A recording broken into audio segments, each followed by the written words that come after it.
No näin, ton osissa siinä on toi etukansi ja kristalli ja takakansi ja sitten on toi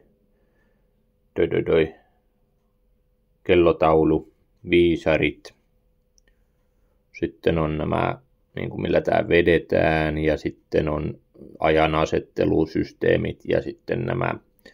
mihinkä kiinnitetään noi viisarit ja on siinä toi veto, toihan poikki toi vetonuppi tossa ja siinä on ne osat ja sitten on, no tää liittyy siihen kellon vetämiseen sitten myöskin, tai oikeastaan toi on se osuus, jossa valitaan, että vedetäänkö kelloa vai asetetaanko aikaa ja tää on sitten se, että millä rattailla sitä pääjousta niin kuin vedetään ja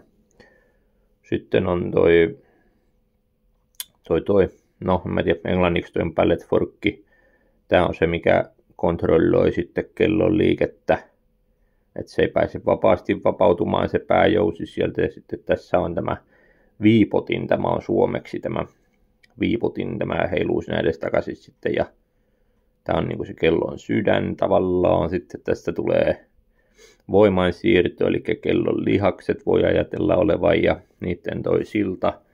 mikä tulee sitten toiselle puolelle. Mä laitoin noin ruuvit teipin sisään, että tietää mihin järjestykseen ne tulee tuossa sillalla sitten ja sitten on, tää on ton pääjousen silta ja siinäkin sama juttu, ruuvit on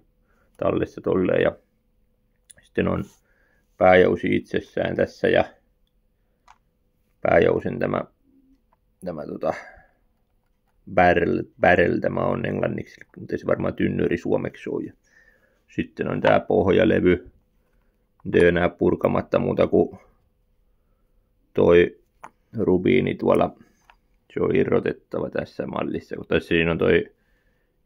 iskulta suojausjousi tommonen, niin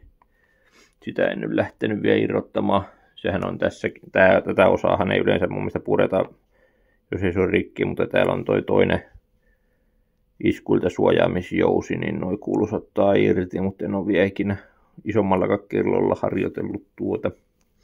hommaa, niin siinä se nyt on kokonaan osissa tämä kello sitten. Joo.